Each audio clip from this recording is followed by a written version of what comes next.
আসসালামু আলাইকুম ওয়া রাহমাতুল্লাহি ওয়া বারাকাতুহু।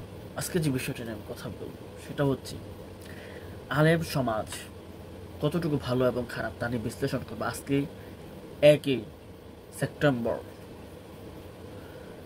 আমি বলি, আল্লাহর জমিনের নিচে যারা সবচেয়ে শ্রেষ্ঠ বন্দা তারা হচ্ছেন আলেম ওলামা। এবং আল্লাহর রাসূল সাল্লাল্লাহু আলাইহি ওয়াসাল্লাম বুখারীর একটা হাদিসে সম্ভবত তিরমিজি শরীফের 382 নম্বর হাদিসে বলা হইয়াছে, আবু হুরায়রা থেকে বর্ণিত। তিনবার আবু হুরায়রা এই হাদিস বলতে গিয়ে অজ্ঞান হইয়া গিয়েছিলেন। আবু হুরায়রা বলেন, আল্লাহ রাসূল বলেন, 3 শ্রেণীর ব্যক্তিকে সর্বপ্রথম জাহান্নামে দিবি। এক শ্রেণী হচ্ছে আলেম, এক শ্রেণী হচ্ছেন জিহাদের ময়দানের শহীদ, আর এক শ্রেণী হচ্ছে দানবীর। তখন আল্লাহ রাসূল বললেন, যারা কোরআন হাদিসের জ্ঞান রাখে কিন্তু তারা হক কথা বলে না, সত্য কথা বলে না, মানুষের দালালি করে মানুষের কথা উঠে বসে এবং নিজের পরিবারকে ভালো রাখার জন্য কোরআন হাদিসের কথা বলে তারা টাকা পয়সা কামাই করবে, তাদেরকে আল্লাহ হাশরের ময়দানে ধরবে। তাকে জিজ্ঞাসা করবে, আল্লাহ তোমাকে আমি কি দিই? সে বলবে, আল্লাহ আপনি আমাকে কোরআন এবং হাদিসের অসংখ্য জ্ঞান দিয়েছেন, আল্লাহ আমি সেই জ্ঞানেই আমি অনেক ইসলামের জন্য, দিনের জন্য অনেক কিছু করেছি, নামাজ পড়িয়েছি, ইসলাম কায়েমের জন্য কাজ করেছি, কত কিছু করেছি আমি। ফেরেশতা বলবে, না না আল্লাহ, সে মিথ্যা বলছে, সে এই কোরআন হাদিসের জ্ঞান দিয়ে টাকা কামিয়েছে, বউ বাচ্চাকে খুশি রেখেছে, সে কখনো ইসলামের পক্ষে কথা বলে, সুদের বিরুদ্ধে কথা বলে, দিনের পক্ষে কথা বলে, আল্লাহর জমিন আল্লাহর দিন বাস্তবায়ন করতে হবে সেই কথা বলে না, সে একজন খারাপ মাপের আলেম ছিল। তারপরে যিনি শহীদ হয়েছে তাকে ধরবে, বলবে যে তুমি শহীদ হয়েছো আল্লাহর রাস্তায়, ভালো। ফেরেশতা বলবে, না না আল্লাহ, সে শহীদ হয়েছে, মানুষজন তাকে বড় দানবীর, বড় বীর বলে, বড় শক্তিশালী বলে, বড় যোদ্ধা বলে, এই জন্য আল্লাহ। তারপরে আল্লাহ বলবে, তুমি এটা পেয়েছো? হ্যাঁ সে পেয়েছে, দুনিয়াতে মানুষ তাকে বড় যোদ্ধা, বীর, কত কিছু বলেছে, যাও যাও জাহান্নামে যাও।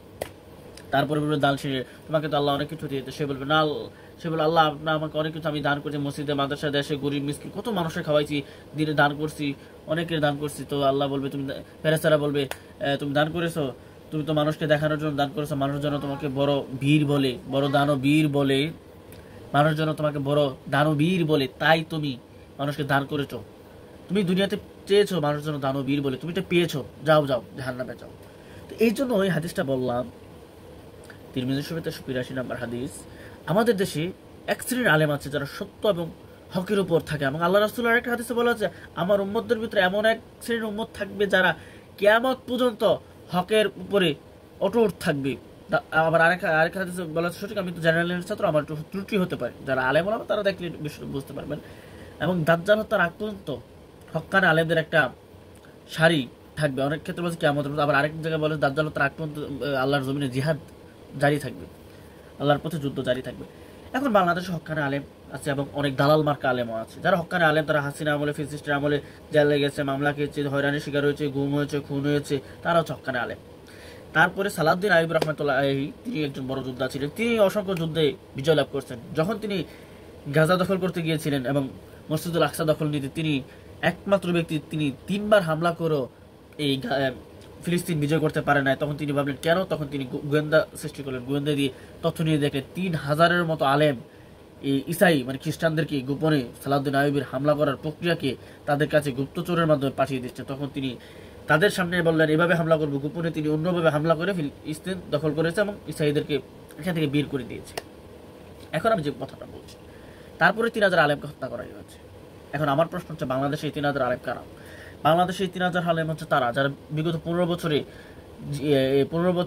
হক কথা বলে না, সত্য কথা বলে না, আল্লাহর আইন বাস্তবায়ন করতে বলে নাই, তারা জিহাদের কথা বলে নাই। তারা বিগত 15 বছর শেখ হাসিনাকে জানাতে পাঠাইছে, শেখ হাসিনা 10 জন জানাতে মহিলাদের ভিতরে একজন। তারপরে শেখ মুজিব ইরাকের বাগদাদের পরিবারের লোক ছিল।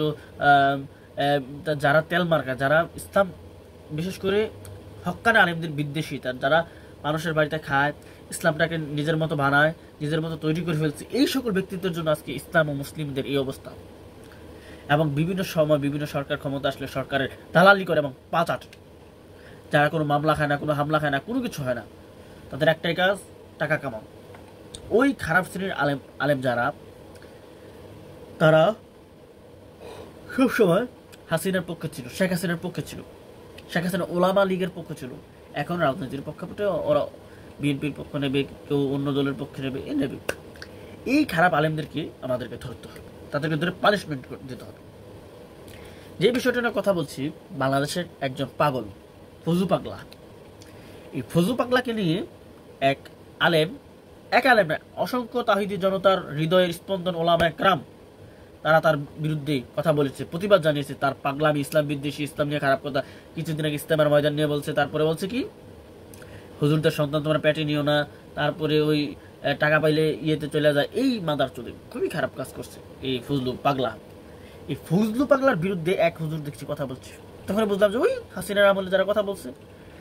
আপনি এই 10 জন জান্নাতি মহিলার ভিতরে একজন, আপনার পরিবার বাগদাদের, ইরানের বড় বংশের পরিবার, ইরাকের, আপনি এই তেলবাজ মাদার চোদ হচ্ছে এরা, এই যারা ফজলু পাগলার পক্ষে কথা বলছে। এক আলেম, সে ফজলু পাগলার পক্ষে কথা বলতে গিয়ে দেশের হক্কানে আলেম আনিসুর রহমান আশরাফি, তারপরে আরো মুফতি জুবায়ের হোসেন, আরো অসংখ্য আলেম আছে, মুফতি রাজুল করিম আবরা, অসংখ্য আলেম আছে যারা এই ফজলু পাগলার এগেনস্টে কথা বলেছে। তারা ইমানি দায়িত্ব পালন করেছে এবং তাদের আলেম হিসাবে তাদের প্রাপ্য দায়িত্ব পালন করেছে।